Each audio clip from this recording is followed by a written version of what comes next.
Sigue en sintonía de nuestra programación. Los conceptos vertidos en este espacio son de exclusiva responsabilidad de la persona o institución que los emite. Ahora empieza su programa, el show del doctor Roy Aranda. Temas sobre los efectos que tiene la separación de los niños de sus padres, traumas que afrontan los indocumentados, violencia doméstica, el porqué de la violencia en las escuelas. Llámanos en vivo al 1-888-900-2811, extensión 6, y haz tus preguntas al aire. ¡Comenzamos! Okay.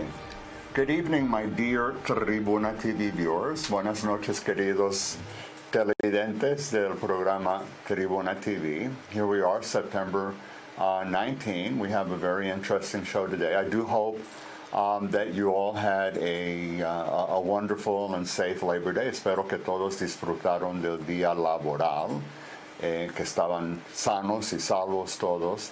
También se acuerdan, you'll remember that the last show that I did on August 29th was a show very important to me, very, very painful yet important, because on that day I had as a guest, a survivor and a rescuer of 9/11. So we actually were a couple of days ahead of the 18th anniversary of 9/11, and I'm pretty sure that 9/11, que el día 9/11 was on everybody's minds. And I do hope that you all think about it, remember it, que se acuerden de ese día, and recall not only the people who perished, the rescuers who perished, the victims, the unfortunate people who were there and lost their lives, but also keep in mind the incredible numbers since then that continue to suffer from illnesses and diseases and have died, and unfortunately many that are still seriously ill. So I'm giving a shout out to the 9/11 group as well. So today, I'm excited to say that we have two guests. One here, this big guy here, Gary Jacobs. The thing makes me look bigger than I am. Gary Jacobs. And on Skype, I have Bill McGee. And the show today deals with the theme parental alienation. It's actually entitled, Why Am I Afraid of Daddy? A look at parental alienation. Now, to be fair, it's not just daddies, okay? I mean, there are mommies who are taken advantage of and abused by males. So it is the title. It is what it is. In Spanish, ¿Por qué le tengo miedo a papá? Una mirada en la alienación parental. So, I wanted to start by introducing my guests. I have Gary Jacobs, as I mentioned, here to my left. He's president of Americans for Legal Reform. So I've had the privilege of knowing Gary for several years. I've been on his show on the Long Island Backstory, and he actually suffered through my CV. I think half the show was my CV. I don't know if that was easier for you to do it that way. No, I'm not a good reader. And to shorten the show by reading my CV or not. So if you want to read your 34-page CV, let me know. But briefly, Mr. Gary Jacobs, he became involved in family law reform in 2002 when he began a difficult divorce that lasted for 11 years. Now, during this ordeal, he was a victim of what's called parental alienation, and that's pretty much the theme for today we're going to be focusing on. It's something he had never heard of before the divorce. He vowed to do whatever he could to try and prevent what happened to him. Again, he was the victim.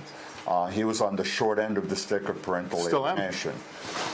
Okay, well, you'll use your chance to talk about it.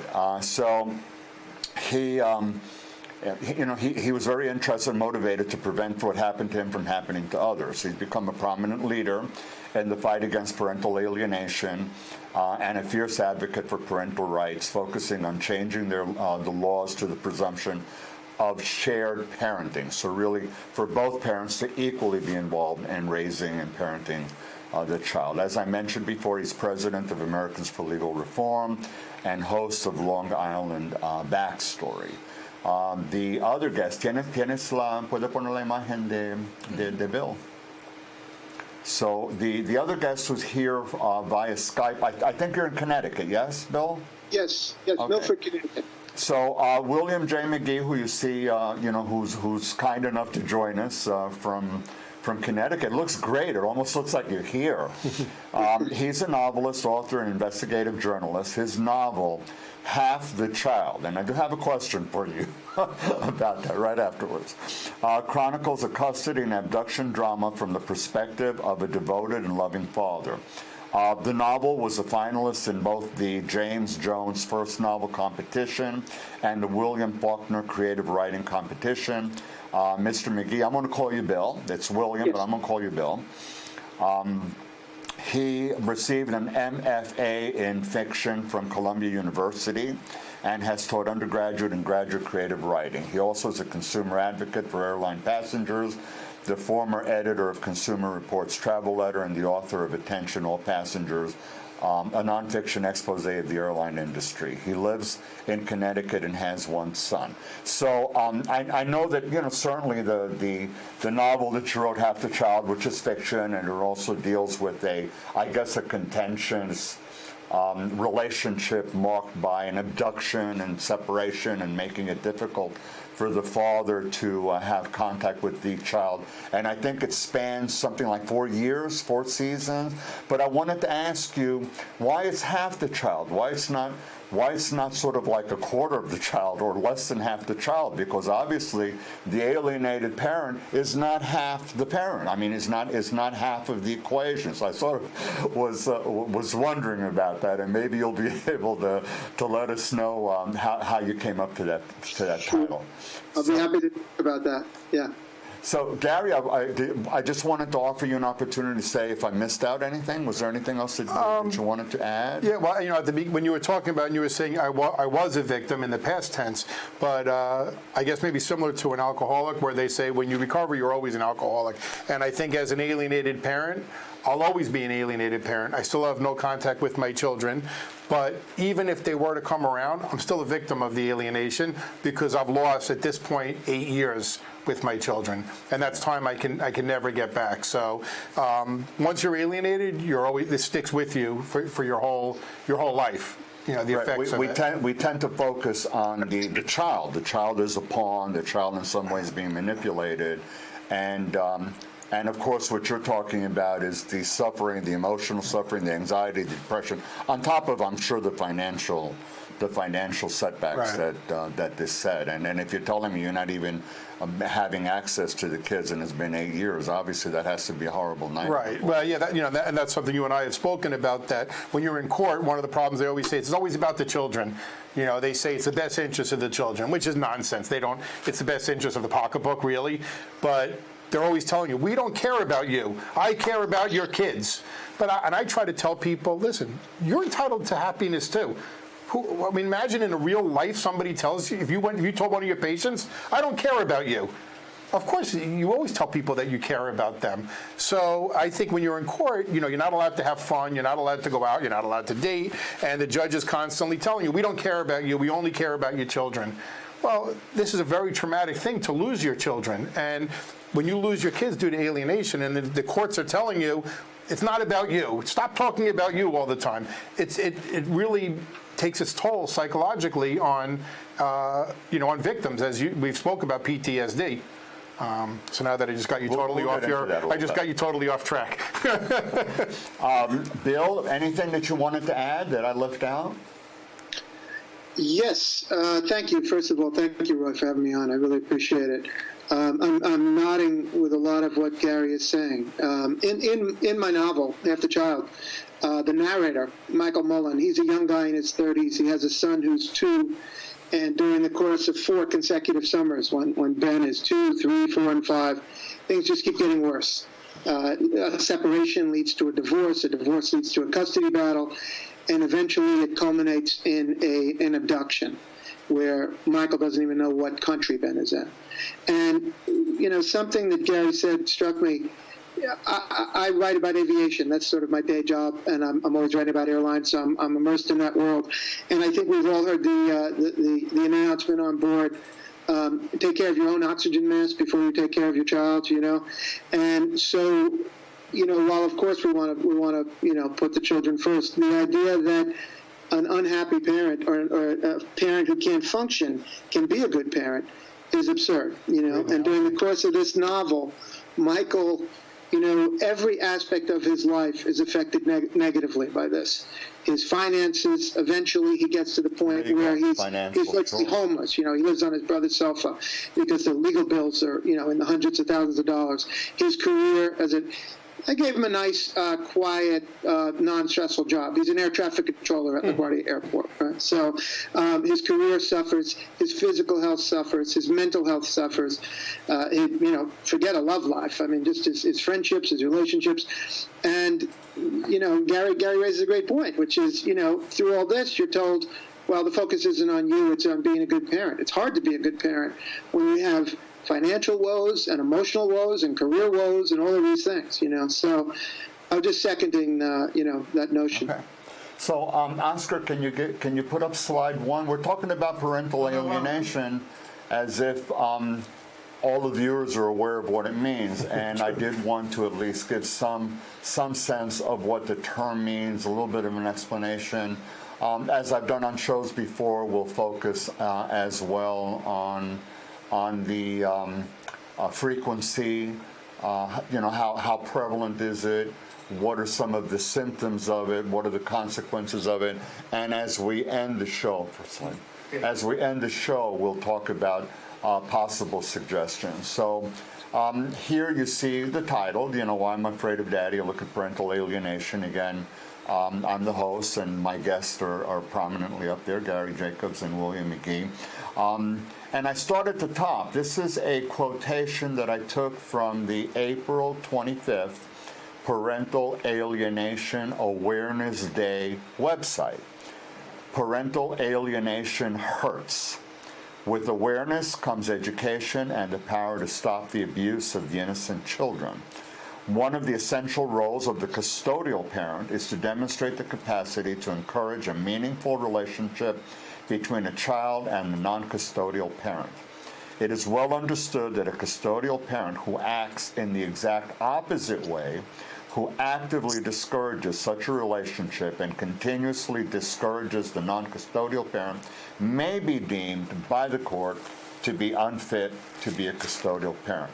Now that is the source, Parental Alienation, a broader perspective, and it's actually from a law journal, New York Law Journal. ¿Me puede poner slide 2? Okay. Here, let's look at a couple of things. It's very, very simple. A good friend of mine who's a psychologist, who's an expert in the area of family law and custody evaluations, she's actually been a guest here, Dr. Robin Lynch, before, did indicate what a complex field this is, and I'm aware of it. It's really a very complex field. So I'm trying to simplify this a little bit to make it a little bit more appetizing and appealing to the public. It's a form of emotional abuse in which a parent belittles or vilifies the other parent. Hundreds of thousands of children and families in the United States are affected. The child is allied with the alienating parent. The child is manipulated by one parent to reject the other. The child's rejection of the other parent is unwarranted. Now, that's very important. I wanted to underscore it because it's unwarranted. There's no reason for it. It's uncalled for. It's not like a child, for instance, in a family that's very dysfunctional and, say, a parent may be suffering from drug or alcohol abuse or is verbally or even physically abusive, or there's domestic violence at home, absences from the home. That child not wanting to see the parent, that's not parental alienation. So we're really looking at unwarranted rejection of the parent. Scope, it's pretty frequent. This is something that I did want to bring to your attention. You're looking at 11 to 15% approximately divorces involving children, and higher when the separation and divorce is high conflict, as high as 20, 30%. And by the way, United States did not invent this. We do not hold the patent or copyright on parental alienation. It's identified in at least 30 countries on 6 continents. So you can see the prevalence. One more slide, por favor, el 3. On the same day that I had my good friend Dr. Robin Lynch as a guest here, I also had an attorney, my attorney friend Jorge Rosario from Suffolk County Legal Aid Society Children's Law Bureau, who provides legal representation to children in family court matters. He gave me a little summary that I'm displaying for you here that will add also a little bit of more flavor to the picture. You have overt behavioral manifestations. For instance, parents who resort to overt behavior to ensure that the other parent's opportunity to parent is thwarted. So some behavior can include, for instance, not allowing the child to sleep over the other parent's home when the child is sick, assumption that they will not be cared for, things like that. So there are behavioral manifestations that are overt and obvious, but you have subtle behavioral signs that are not that obvious. This type of behavior, for instance, is something that you might see when a child gets like a double message. The child's going to go see daddy or mommy, and the other parent says, okay, go, but you're going to miss a wonderful circus outing, you're going to miss a dinner that's planned, you're going to miss outings with our friends. They give this like double message that, bottom line, the message is you really shouldn't go. Don't go. That's more of a subtle kind of behavior. Both are harmful, and therefore can be damaging in having a healthy relationship with both parents. The unfortunate thing, and you're alluding to this as well, courts and some therapists may miss the subtle behaviors. If not looked at in the aggregate, it may be allowed to go on longer because they are more harmful. So the subtle stuff, because the obvious, overt behaviors are more obvious. If you look at somebody who's a DWI on the road, and the person is like, ya puede quitarlo, and the person is like, going all over the road. I mean, everybody on the road is aware of this, But when you have somebody that's, just hitting the legal, the BAL that's, for legally intoxicated, you're not necessarily swerving from side to side, but your reflexes are slower. There's some behavioral things. You may be a little bit more argumentative. Some of the subtle things, they become a little bit more difficult to pick up. So just by analogy, I wanted to share that. So some of the subtle behaviors, they're not going to be apparent to a court. Why would they be obvious to a judge? The judge isn't going to see this. You would have to have the law guardian be informed or be aware of it, and you would have to have a parent keeping the law guardian and his or her own attorney appraised of these kinds of subtler signs that can take place and that they can last for a very long time. So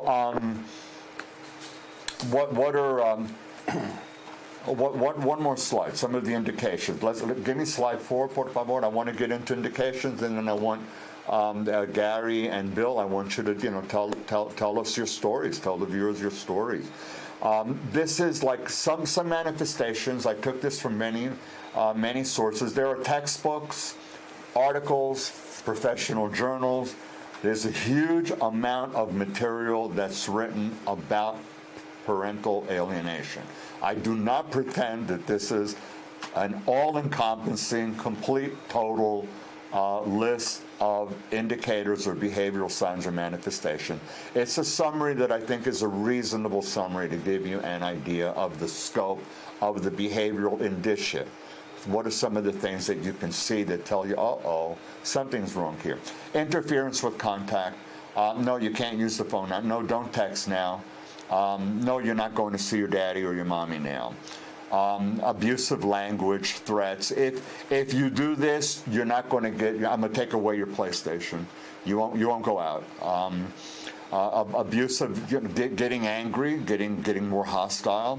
Dysfunction at home. Blaming the other parent, blaming the parent who is on the short end of the parental alienation, the victim, if you will, of the parental alienation. No good, doesn't pay, never helped, never cooperated, wasn't there when needed to be there, blaming. Allegations of abuse, using the child to gather information about the other parent, So sort of like telling and encouraging the parent to be a spy or report back on every little thing that takes place. Child refusing to see or speak to a parent, unwarranted, what I referred to before as the unwarranted rejection. The child offers excuses and complaints. And again, the emphasis here is unwarranted. And very important, very certain, and this has obviously affected you, the last one. The alienated parent is shut out from the child's activities, no involvement in school, religious practices, social get-togethers, social activities. It's like you have a disease, like you're not there, you don't exist. So I really wanted to give both of you an opportunity just to talk a little bit. Yeah. So Gary, let's start with you, and then Bill, chime in and tell us a little bit your story too. Sure. What can you share with the viewers? Well, I would have to recap my story quick, but I just wanted to say, before we go talking about the slides that you did, one of the things that struck me was one of the quotes that you read about parental alienation was from the New York Law Journal, which is interesting to me because in the courts in New York in general, but specifically Nassau and Suffolk, you can't use the word parental alienation because the first thing that the other attorney and the judge will say was, well, it's not in the DSM-5. So it's not real. It doesn't exist. And then you spend the whole day in court discussing whether parental alienation is real or not. And the argument is, well, if it's not in the DSM-5, the statistical manual, it can't be real. And then the other attorney will say, well, many things weren't in there, and now they are. So that doesn't mean that they're not real, but because we know they're real. So it's interesting that the Law Journal uses the word parental alienation, where you can't use that here. In the courts, we beat around it by, our estrangement. Well, the unfortunate thing is that there's been a lot of criticism, and I did steer away from actually using parental alienation syndrome because it's not widely accepted, and to some extent, I think it's been debunked. But the concern that I have, and that others have, is that you're looking at this behavior, the in some way enticing one parent. To have, enticing or in some way manipulating the child away from the other parent, that's a behavior. There's a whole slew of behaviors that take place, and it's fair to say that the parent who does that may or may not have some sort of a diagnosable disorder. Presumably, the person could be abusing substances, over-reliance on medication. Many times I find that could have passive-aggressive behavior. There could be major depression. There could be diagnosable disorders. It doesn't mean that it has to be a diagnosable parental alienation. I think what's unfortunate is we're looking at a description. We're looking at descriptors, symptoms of a conduct that's taking place, and I think that's very real. Right. Bill, anything to chime in here? Yeah, actually, this past weekend I spoke at the Parental Alienation Support Group conference in Philadelphia. And PASG is probably the world's largest nonprofit parental alienation organization. And they asked me to come. I spoke for about a half hour. I read from Half the Child. I spoke about my novel. And there were 200 people there. About a third of them were attorneys, about a third were mental health professionals, and about a third were parents who had been alienated, and in some cases, adult children of an alienation. Years ago, they had been alienated from a parent, and now they're involved in trying to, raise awareness and things like that. And I opened up by making reference to my father, who 75 years ago in 1944, he took part in the first wave of the assault on Anzio Beach. It was his fourth invasion of World War II. And he came home, and there's absolutely no question in my mind or anyone who knew him well that he had PTSD for the rest of his life. He died when he was 85. And I don't think he ever heard the term. I don't think he knew the term. I don't think if you had, said it to him, he would have known what it was. There was no question he had it. And so, I opened up by saying a lot of times something exists, it's real, and we don't give it a name. The term alcoholic only goes back about 100 years or so with AA, right? But there have been alcoholics for as long as there have been people that have been able to smush grapes together, right? So, for me, I opened at this convention with some of the world's leading experts there, Dr. William Burnett and Dr. Amy Baker. These are names that in the world of parental alienation, they're in Cooperstown, they're legends, right? And I opened up by saying, well, I'd like to share a confession. I worked on this novel on and off for about 20 years. Not, every day at the typewriter for 20 years, put it aside for years at a time. It was very difficult for me to write, and I had to put it aside and get back to it. I worked on other things. But during the course of that 20 years, I'm not ashamed to say that it wasn't until about 2 years ago that I heard the term for the first time. I was writing a novel about parental alienation for nearly 2 decades, and I didn't even know that was a name for it, okay? So my point was, there are people that are victims of this and who suffer from this, certainly not just children, but adults too, who don't even know that there's a name for it. They think their pain is, sort of unique and nobody else has it, So for me, awareness is a huge thing since I wrote this novel. I mean, I think one of the things that's unfortunate, and you're both alluding to it, is that within a legal context, unfortunately, either or both sides will use words to try to gain brownie points. So if you have somebody who, perhaps is better known or more influential or has, has a wonderful profession and who perhaps that person might get a little bit more attention in a court setting than someone else. Someone else's vocabulary might be a little bit poorer, maybe someone of lower socioeconomic standing. And also the other unfortunate thing is that whereas I certainly see these kinds of behaviors, and I am concerned when it's there, like I said, when it's unwarranted and it's legitimate. It's something that really can be damaging, to the child and obviously to the parent who's victimized by this.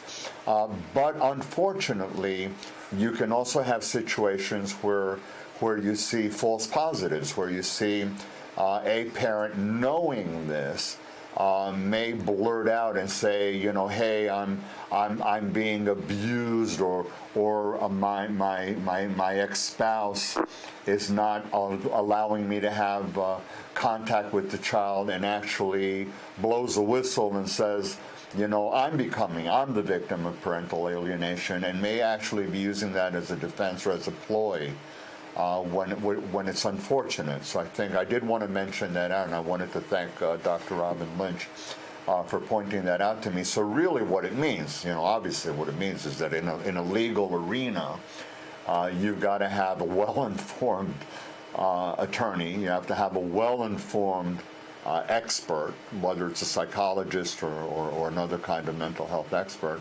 really specializing in this and really taking the time to work with the child and with the parents and not immediately to fall victim to some traps. Things like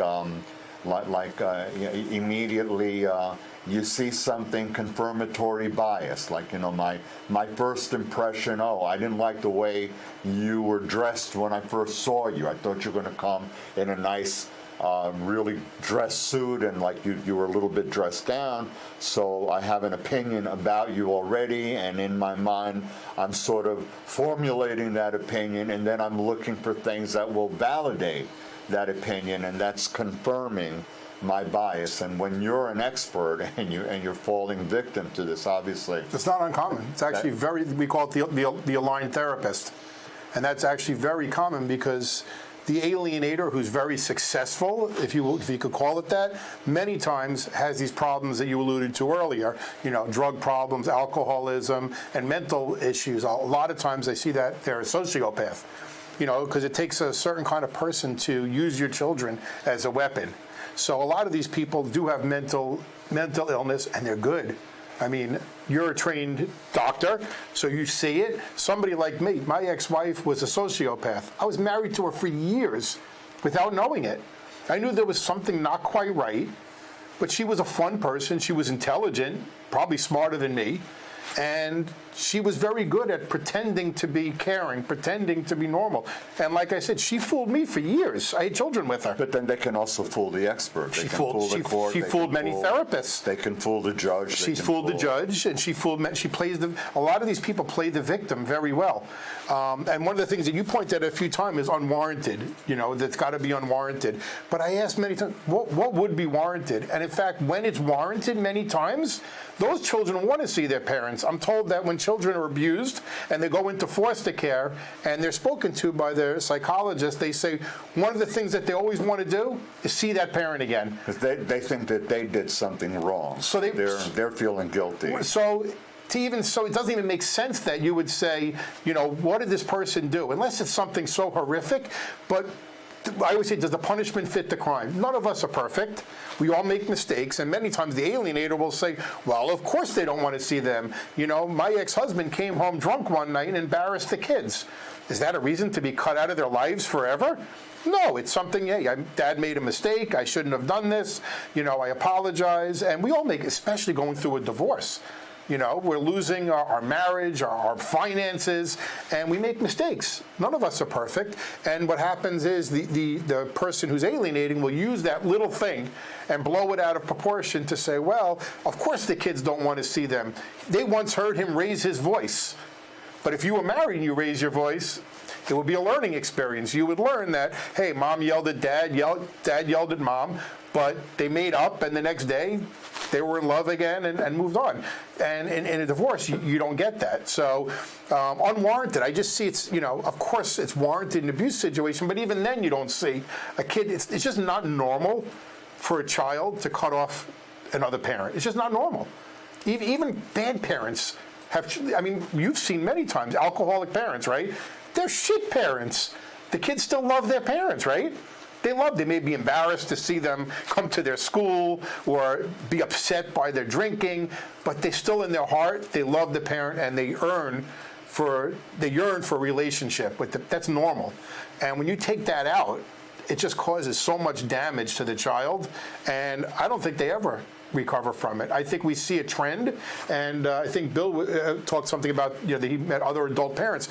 Interestingly, adult children who were alienated end up themselves becoming many times alienated when they get married. So it's something happens to your psyche. Well, they bring what they learned. They bring what was modeled. This is the behavior that they learn. What do you learn when you teach somebody? So they bring this in their own relationships, and they suffer. Right.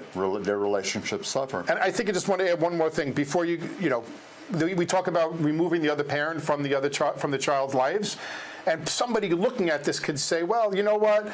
They did something really bad to do it. Well, how do you explain that they cut off the whole family? In almost every one of these cases of a true alienation, the entire alienated family is cut off. Cousins, nieces, nephews, loving grandparents. Well, they didn't all turn into bad people, right?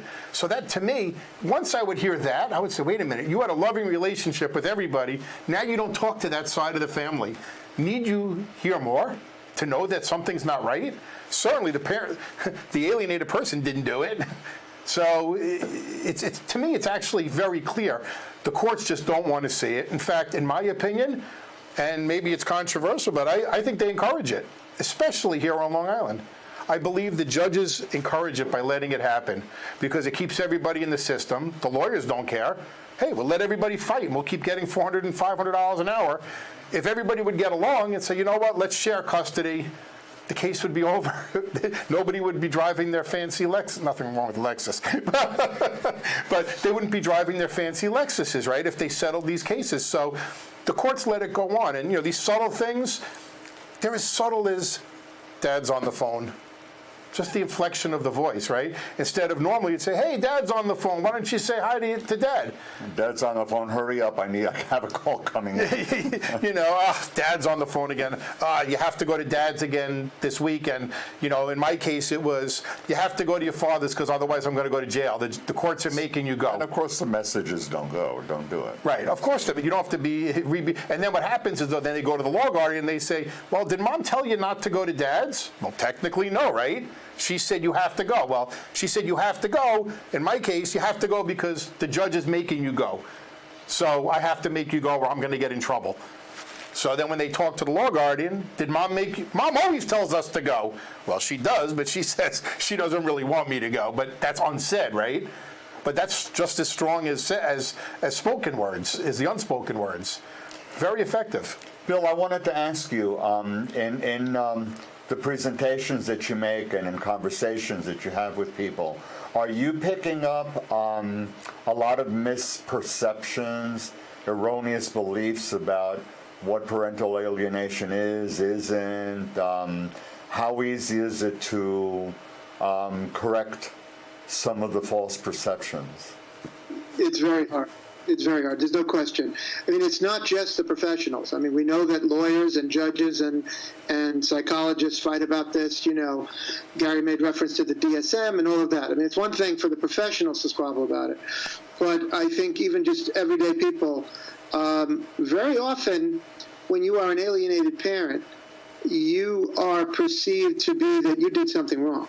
And that you're harboring some secret. Well, you must have beaten her. You must be an alcoholic. You must have, you must have done something, And sometimes that's where they look for confirmatory bias. Absolutely. Because, well, otherwise, why wouldn't you be with your child, It's counterintuitive. Something terrible.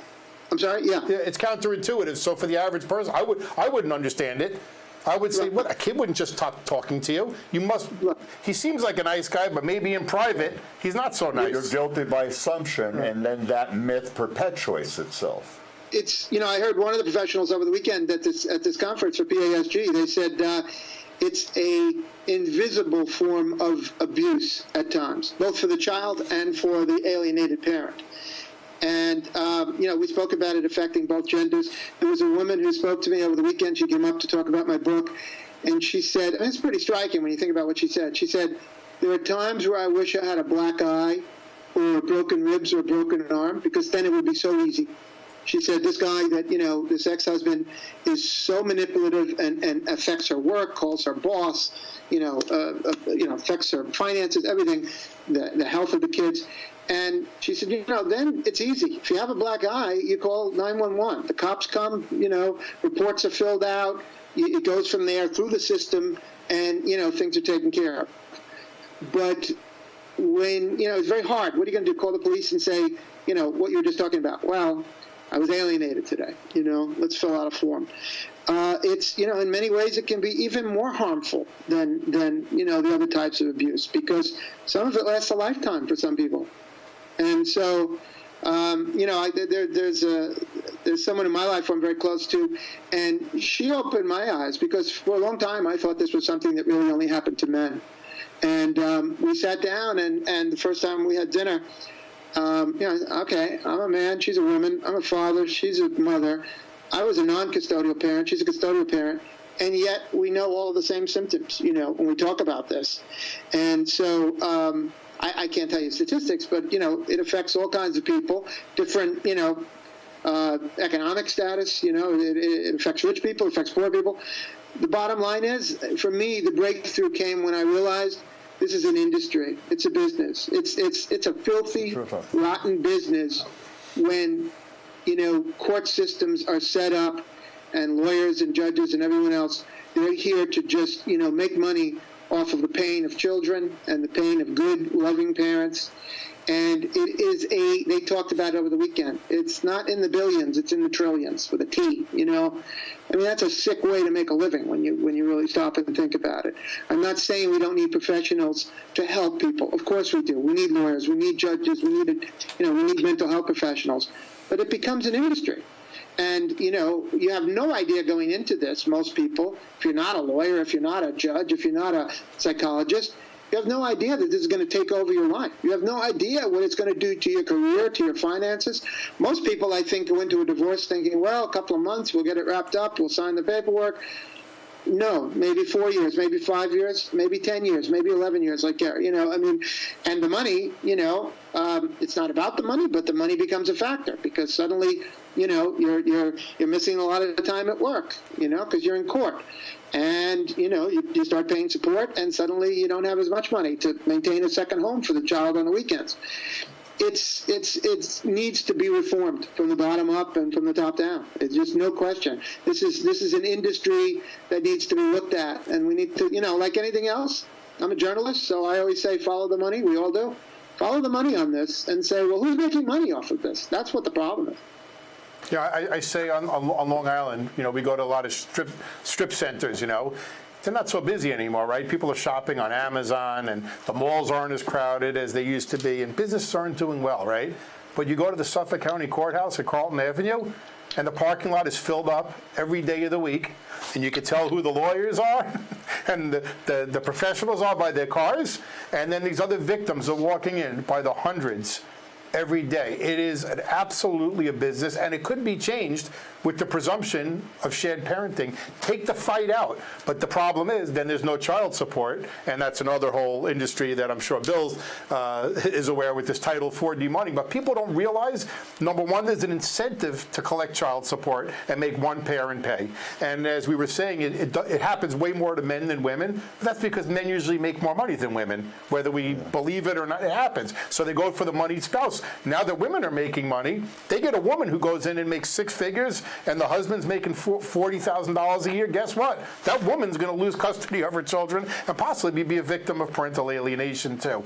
But the courts encourage this because they want to have a winner and a loser instead of saying, we're going to share custody. There'll be no child support. There'll be no therapy. There'll be no law guardians. There'll be no forensic psychologists because we're going to share custody. Well, it's a system that's based on defendant and plaintiff. Winning and losing. It's a plaintiff defendant. We're going to be talking about suggestions, and certainly one of the things that I'll mention is that there is an emphasis now to do mediation, right. And that's something that is at least is very promising, where both parents are motivated and to do that. Oscar, can you put slide 5? I want to focus on some of the effects. These are effects of the child who is manipulated by the alienating parent. Slide 5, and then I'm going to want you to talk about the effects to the alienated parent. Right. Okay, I didn't create a slide for that. So and I had something I want to add to that, so don't let me forget. Things like excessive anger, anger reactions, irritability, separation anxiety, the child doesn't want to be away from a parent. Fears, phobias. Phobias are irrational kinds of fears. You have like a child is just afraid all the time. Diminished self-confidence, loss of self-esteem. Sleep is disturbed. You're going to see sleep disorders, changes in appetite disorders, problems at school. That's a biggie. Academics will falter, absences from school, behavioral problems, dabbling with substances, alcohol, alcohol and substance abuse, relationship problems. So the child will have difficulty relating to peers, and then depending on age-appropriate interactions with the opposite sex, this will also be possibly problematic, and relationship problems with adults and members of the alienated parent's family, for instance, as well. Feeling guilt, this is what you're talking about, guilt feelings, that maybe I had something to do with this. Self-destructive thoughts and acts. I didn't want to use the word suicide, but obviously when you're talking about self-destructive acts, that's really suicidal kinds of gestures. Behavioral problems and destructive acts, being aggressive, breaking things, temper tantrums. Gary and Bill, would you like to talk about some of the effects, since I didn't put them down, on the alienated parent? Sure. Well, I do want to talk about one more thing that's interesting to your list, and which is why sometimes it's hard for the layperson to diagnose, is some children excel in school when they're alienated. And they'll go to court and the parent will say, look, I'm not alienating them. The children are doing just fine. Their grades are up.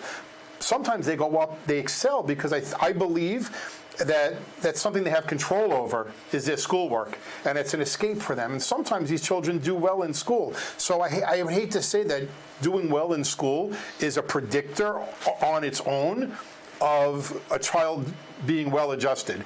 as you read all these things, and as psychologists and psychiatrists look at it, they go, we look at the whole picture, right? You wouldn't just take one of these things and diagnose somebody, but many times the courts will say, You look at the four corners. So that's a legal term. The four corners. Right, the four corners of the petition. And I'm sure as a doctor, you look at several things. If all these things are together, or 6 of the 10, but in this case, many times they'll go to court and go, well, look, the child's doing well in school, therefore they're not alienated and they're not being damaged, which is not necessarily the truth. As far as parents are concerned, and I like to focus on this because, again, they're saying a healthy, happy wife, happy life. And as Bill said, if you're not a healthy parent, if you're not a healthy person, you can't be a good parent, right?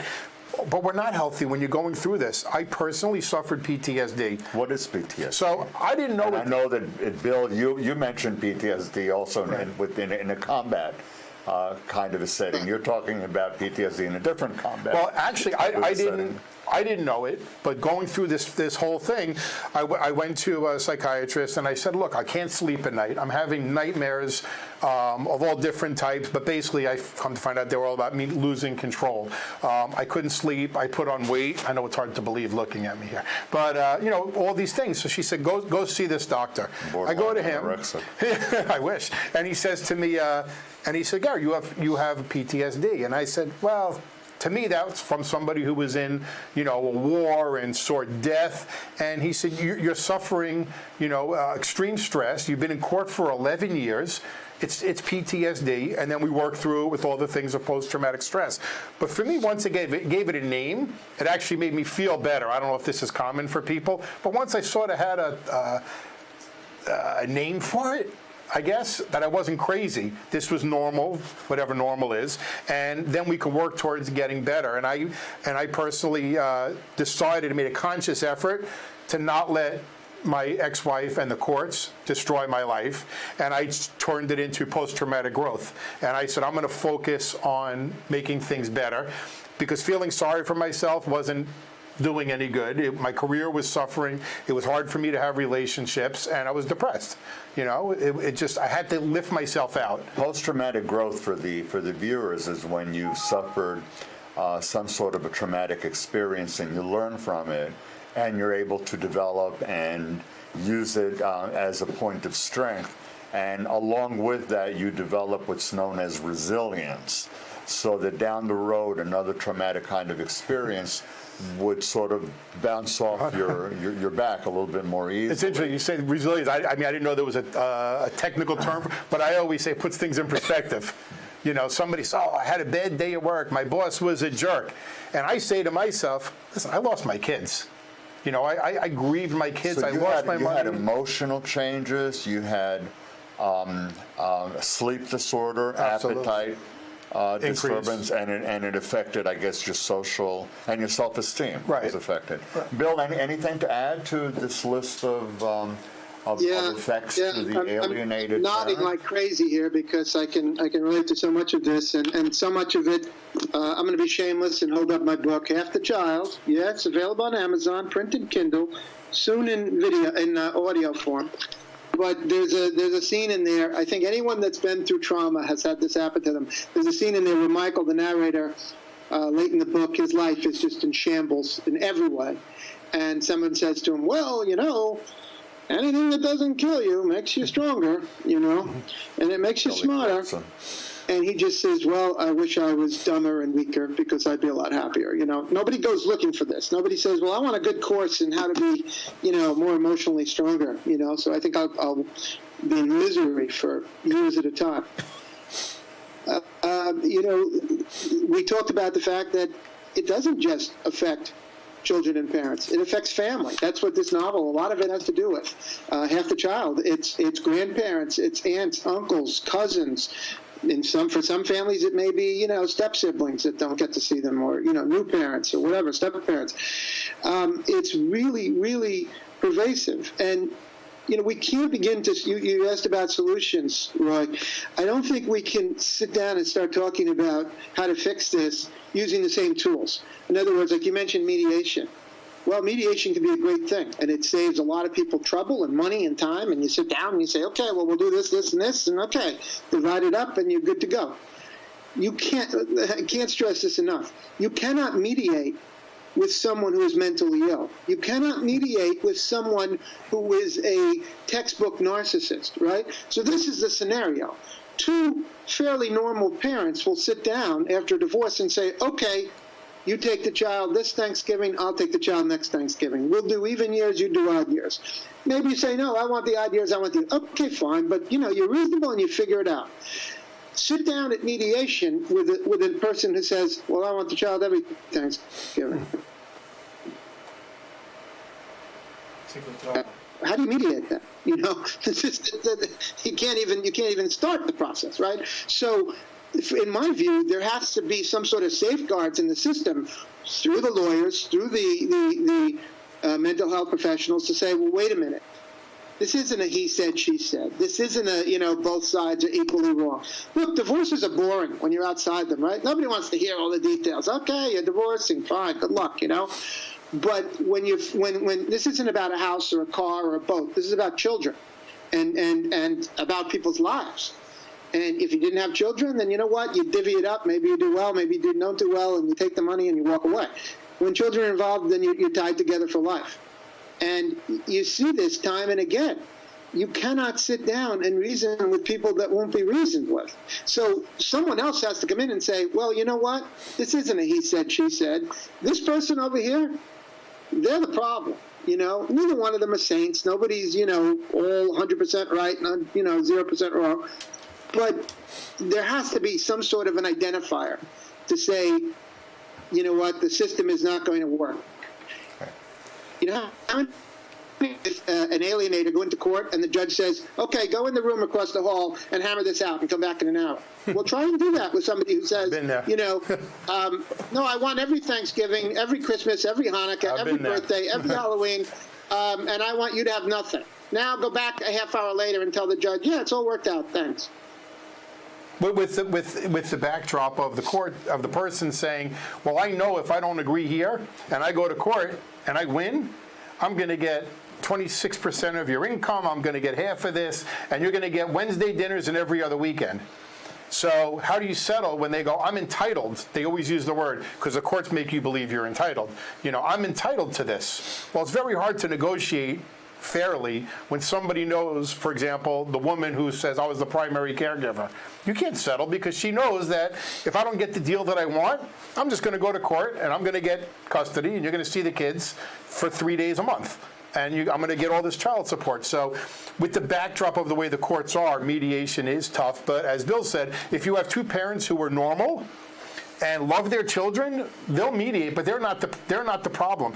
I've been told many times, and I'm sure Bill's heard it, people say to me in court, Gary, why don't you just finish this already? Why don't you just be done with it? Just tell the judge you want to be done. Well, I can't. I'm going against somebody who's holding my kids from me. That's one of the telltale if I could jump in, the same people that say to you, to court. I'm sorry, I was just going to say, I'm smiling because the same people who will say to you, oh, get over it, just, move on, will be the same people that say to you, why'd you let them get away with that? Why didn't you fight that? They're the same people. Well, I also hear that, the people come up to me, and I still hear it now because I'm fighting alienation and I'm advocating for people, and they'll say, why don't you just go on with your life? And I said, well, would you walk this up to somebody whose child was murdered and say, why don't you just go on with your life? I live every day with not seeing my children and knowing that they're there. I might be walking into them. I don't even recognize them. One of the most horrific losses for anybody is the loss of a child, by a death. I mean, that's undoubtedly the most painful experience anybody can have. So can you imagine what it's like losing your child, yet your child's alive? I can imagine because I live it. You have no way, no contact, nothing, and thinking also that child couldn't care less about you either, and you have no way of knowing it, no way of correcting it, nothing, that you'll never know anything about that child's life or schooling or relationships or marriage or having children. You don't even know if they're dead in many cases. That's got to be not knowing is a horrible feeling. Because that's an ongoing... And you can't grieve. It's one of the things it's an ongoing death that you never get over. And you can't grieve. I tell people you get stuck in the grief. If somebody dies, God forbid, a child passes away, you go through this grieving process, whatever the stages are, anger, sadness, why did this happen to me? I would rather die than my child. When you're going through alienation, everyone's telling you, don't worry, the kid's going to come around, right? Doesn't always happen, but this is what they tell you. So you're stuck, and you're hoping for years. Up until this year, I think I looked at my phone on my birthday, constantly saying, "Are my kids going to text me? Are my kids going to text me Happy Father's Day?" With a never-ending I'm stuck in this grieving process of sadness. I never get out of. It's hard to get out of the stage of sadness to the healing process because there's always that little hope. And then sometimes somebody says, "Oh, I saw your kid," and there's always people telling you, "Hey, they're going to come around." So you never really totally grieve and move on with your life. Because they're there.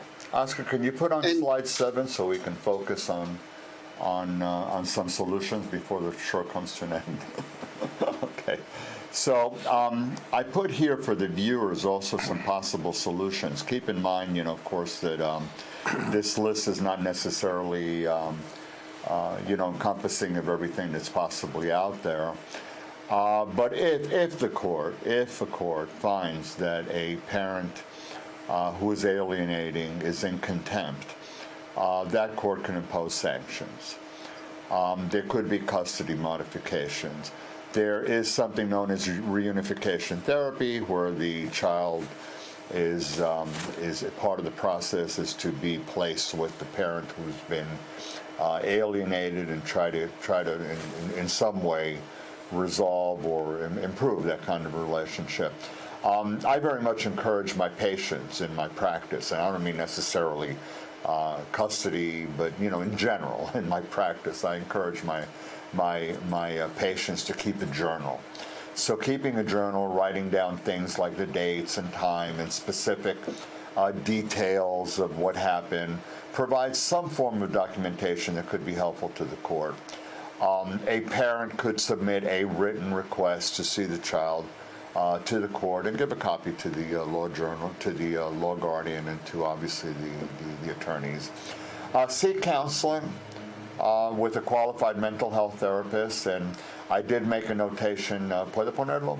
As a psychologist, I gave you references here to New York State Psychological Association. I gave you the link to the website and a phone number, and American Psychological Association with the website and a phone number. Keep in mind that American Psychological Association has, all 50 states have an association that's under the American Psychological Association, which is the umbrella. By no means is this the only kinds of sources of support that you can go seeking professional counseling, and it doesn't necessarily mean it just has to be a psychologist. It can be a pastoral counselor, mental health counselor. There are many people who are in some ways able to or qualified to provide some assistance. Similarly, seek legal assistance with a qualified attorney. And I emphasize qualified because it really should be like a mental health professional who's very well versed in family law. And it should be like an attorney who's very well versed in custody disputes, child abuse, big mistake people make, family law. So it's not just everybody. You wouldn't hire an airplane mechanic to work on your car, right? Avail yourself of support groups. Bill, I'm going to ask you to mention something in a moment. Read. There's a lot of literature out there. You'd be surprised how much information is available on the websites, journals, books, and so forth. Puede quitarlo. Bill, you had a source that you wanted to, or could you add to anything here? You had a source that you talked about. There are many support groups. Yes, the Parental Alienation Support Group, PASG it's called. That's the conference I was telling you about. This year it was in Philadelphia this past weekend.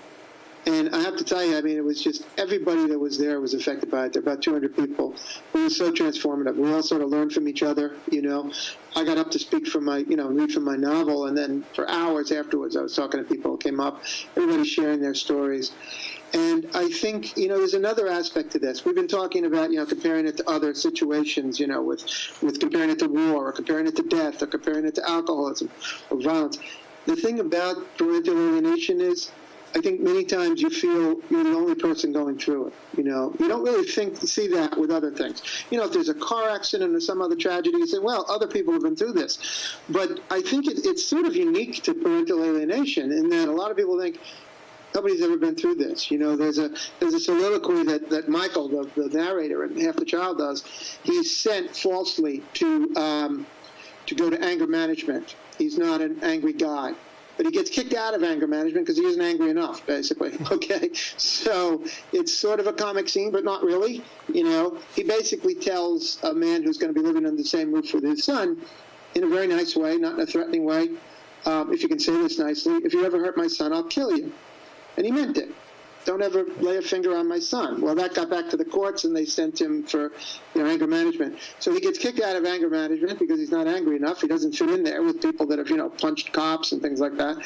And he's sitting in his car, and he says he has a great support system. He has a family and friends and coworkers that love him and support him.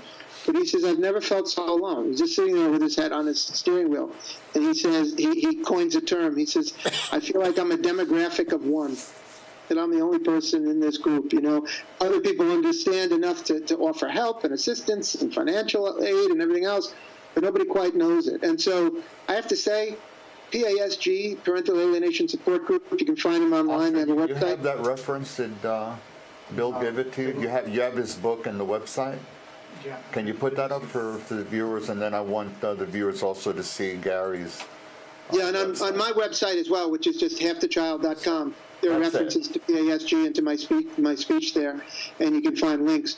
But, I think the idea of some sort of community, you can have people in your life who love you, whether it's family or friends or whatever, but they don't always understand it, Pon el de Gary. And I think, that's sort of what Gary was saying, where, you go through this experience where people say, like, well, why can't you just sit down and, get this all hammered out this weekend, And they sort of get it, but they really don't get it. And that you feel, that's why it's alienation, right? You're alienated. And so if you can go, reach out to a group like PASG, all of a sudden you feel this relief. You say, okay, I'm not alone. Other people have been through this and they've gotten through it and they have good, healthy relationships with their kids. I wanted to offer the viewers, the opportunity to contact Bill. You saw the book and the website, and Gary, you also saw the website for his thing. For Americans for Legal Reform. For legal reform. You can always contact me as well. I'm on the internet. You know who I am. You can contact me through Tribuna TV. Again, it's a complicated topic that unfortunately I think could be simplified. I mean, sometimes I think we make things too complicated, and I think coming from a doctor and a lawyer, we need to start really by having the belief that we want to help and work with people, and that children are entitled to both parents, and hopefully both parents are able and mentally competent and capable of seeing that and working within a system and with a parent, even if they're going through a divorce or separation. So I hope that the viewers got something out of the program. It is being recorded. It was recorded live today on YouTube. It will be accessible starting tomorrow on Tribuna TV, their website, on Facebook, Vimeo, YouTube, and other forms of social media. You're welcome to look at it. You can take screenshots of some of the slides, play it over, share with your friends. If you have questions or concerns, or you know people, or you yourselves are a victim of a custody battle or whatever, go out, try to seek help. If you are a parent who in some way are making it difficult for your ex-spouse to have contact with the child, keep in mind that not only are you hurting your ex, but you're hurting the child. So try to keep that in mind. I'm hoping that we come up with positive solutions. So I did want to thank Bill from Connecticut, Bill McGee. Thank you so much for being with us. Gary, I'm going to take you out to dinner now since you lost so much weight and you look like you're so super I'm good. ravished. Everybody, please be safe and have a wonderful remainder of the evening. I look forward to seeing you at the next show. I think it's my 20th show. I've been doing this quite a while now. Show number 20. And good night to everybody, and I'll see you again on Tribuna TV.